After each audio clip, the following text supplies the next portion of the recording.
अस्सलामुअलैकुम। मेरा नाम है मोहम्मद शादाब और आज मैं इल्म ज़फ़र की दूसरी वीडियो लेकर हाज़िर हुआ हूँ, जिसमें मैं आपको बताऊँगा इल्म ज़फ़र किस तरह से काम करता है। इल्म ज़फ़र असल इल्म जो है वो हुर्फ़ों का इल्म है। इसमें हुर्फ़ों का इस्तेमाल होता है। अलिफ़ बा जीम दाल इस तरह से जो ये 28 हुर्फ़ हैं, इसमें इल्म ज़फ़र के अंदर इनका इस्तेमाल होता है। इन्हीं हुर्फ़ों को आगे पीछे करके इल्म ज़फ़र में इस्तेमाल किया जाता है। बाज़ मरतबा हुर्फ़ को बढ़ाकर इस्तेमाल किया जाता है और बाज़ मरतबा हुर्फ़ को घटाकर इस्तेमाल किया जाता है। इल्म ज़फ़र के अंदर दो तरह के सवाल आते हैं। जैसे एक सवाल तो वो होता है जिनके जवाब नहीं बदलते, चाहे आप वो सवाल आज करें या 2 महीने बाद करें या 2 साल बाद करें या 10 साल बाद करें, उनका जवाब नहीं बदलता। और एक सवाल वो होता है जिसका 1 घंटे के बाद भी जवाब बदल सकता है, 1 दिन के बाद जवाब बदल सकता है, 2 दिन के बाद जवाब बदल सकता है। इल्म ज़फ़र के अंदर ये 2 तरह के सवाल आते हैं। जैसे मैं यहाँ पर आपको बताऊँ इल्म ज़फ़र के अंदर इल्मुल आसार के अंदर वो सवाल आते हैं जिनका जवाब बदलता रहता है। और इल्मुल अख़बार के अंदर वो सवाल आते हैं जिनका जवाब नहीं बदलता। इल्मुल अख़बार के अंदर जो सवाल आते हैं उनको मरकज़ी सवाल कहा जाता है। जैसे ये लिखा हुआ है, क्या अमलियात सीखा जा सकता है। इल्मुल अख़बार के अंदर जो सवाल है, क्या अमलियात सीखा जा सकता है, तो इसका जवाब है जी हाँ, अमलियात सीखा जा सकता है। यानी कि ये मरकज़ी सवाल है, इसका जवाब नहीं बदलेगा।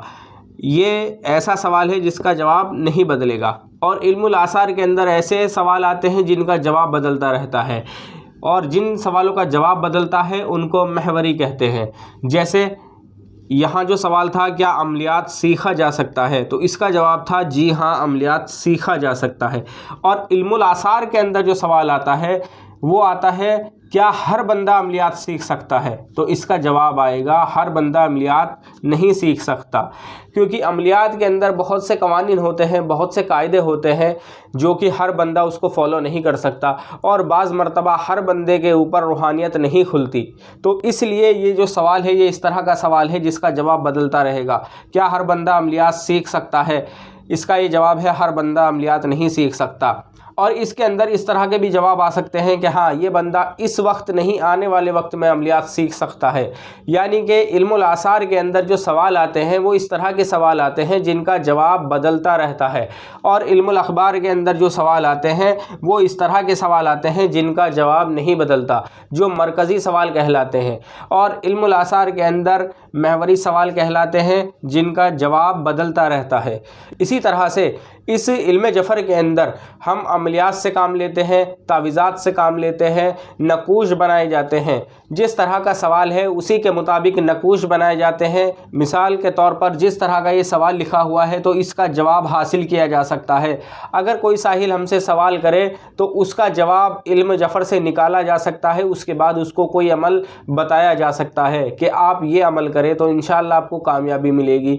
इस तरह के जितने भी सवाल आते हैं वो इल्मुल आसार में आते हैं। इसके अंदर किसी मरीज़ की तशख़ीस करने के बाद उसके लिए उन्हीं हुर्फ़ों से नक्श तैयार किया जाता है। हुर्फ़ों को देखकर जब आप नक्श तैयार करेंगे, नक्श आप भर देंगे, उसके लिए आपको ये तमाम सारी चीज़ें सीखनी है। जैसे आतिशी नक्श है, बादी नक्श है, आबी नक्श है, खाकी नक्श है। इन नक्श को आपको सीखना पड़ेगा। चारों नक्श आपने सीखने पड़ेंगे, आतिशी, बादी, आबी, खाकी। चारों अनासिर का आपको पता होना चाहिए, कहाँ कौन सा अनासिर काम करता है, किस तरह से काम लिया जाता है। ये तमाम चीज़ें इल्म ज़फ़र के अंदर आती हैं। अगर आपको इन चीज़ों का इल्म होगा तो आप उन हुर्फ़ों को देखकर नक्श बना सकते हैं। और एक चीज़ का आप ख़ास ख्याल रखें, अगर कोई शख्स इल्म ज़फ़र से काम लेना चाहता हो, इल्म ज़फ़र से नक़ूश तैयार करना चाहता हो, या कोई तावीज़ात बनाना चाहता हो, या अमलियात के अंदर और किसी अमल पर काम करना चाहता हो, तो उसके लिए ज़रूरी है कि वो अपने अंदर रूहानियत को बेदार करे। अगर उसके अंदर रूहानियत बेदार होगी तो उसको हर सवाल का जवाब सही मिलेगा।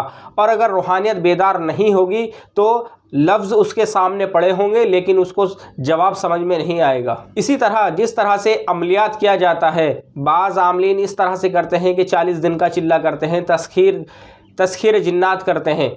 इसमें तस्खीर जिन्नात की ज़रूरत नहीं है। आप अल्फाजों के ज़रिए से ही नक्श तैयार करके मरीज़ का हाल मालूम कर सकते हैं, उसका इलाज कर सकते हैं। तस्खीर जिन्नात की इसमें कोई ज़रूरत नहीं है। लेकिन इसमें रूहानियत की ज़रूरत है। रूहानियत को आप अपने अंदर बेदार करें। कई अमाल रूहानियत को बेदार करने के हैं। आप कोई एक अमल इस तरह का अपने साथ में रखें कि आप उसको रोज़ाना विर्द करते रहें, तो इंशाअल्लाह आपकी रूहानियत बेदार रहेगी और इल्म जफ़र से आप आसानी से काम ले सकते हैं। आज की वीडियो में इतना ही। आने वाली वीडियो में मैं आपको बताऊंगा कि किस तरह से नक्श तैयार किए जाते हैं और किस तरह से सवाल लिखा जाता है। असल आपको सवाल लिखना आना चाहिए। ऐसा नहीं है कि आप कुछ भी लिखकर उसका जवाब हासिल कर सकते हैं। अगर आपको सवाल लिखना आ गया तो आप उसके अंदर से जवाब खुद हासिल कर सकते हैं और सही जवाब हासिल होगा। उसमें किसी तरह की कोई नाकामी का आपको सामना नहीं करना पड़ेगा।